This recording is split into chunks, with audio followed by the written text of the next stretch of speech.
I should probably start by saying that the R8 has always been a car I've wanted to own one day, so I had huge expectations, and I'm happy to report that it did not disappoint. The car felt surprisingly familiar the moment I got into it.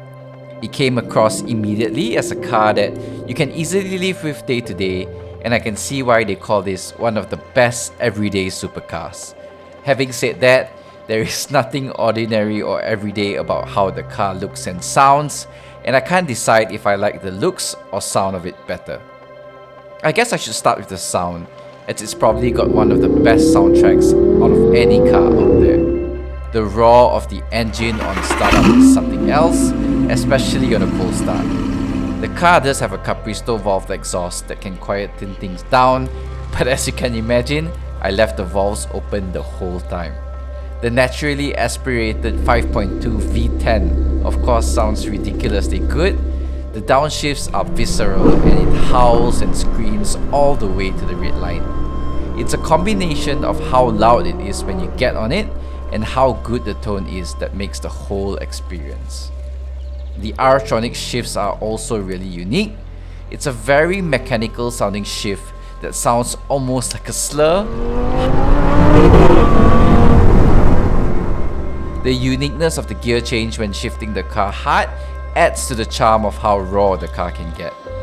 The car felt really fast too, as you would expect, and this car also has a mcchip-dkr stage 2 tune, but it puts the power down nicely each time. And then there's the looks. The car looks so good when most of us first saw it in Iron Man, and 13 years later, it still looks relatively modern and fresh. It's got the typical super wide, low slung, mid-engine supercar look, and the color of the car combined with all the carbon bits and the gold OZ Racing Superforgiatas is also spot on. I love the rear end of the car and how everything fits together, especially with the brilliant V10 on full display. The interior of the car is a lot more conservative compared to the exterior, but it was fine and definitely still a nice place to be in, though it can't compare of course to the interior of the Mark II R8s. So I came away from my time with the car still really wanting an R8 one day, which I think says a lot. The ownership experience is of course something that you will need to go into with the right expectations, but I think nothing else apart from other more exotic supercars come close to what this car is about. I just wanted to end by saying a big thank you to Limitless Motorsports for the opportunity to spend some time with the car. I really appreciate it, so thank you once again.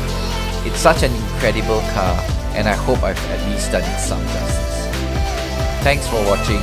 Please like and subscribe if you enjoyed this, and I'll see you guys in the next one.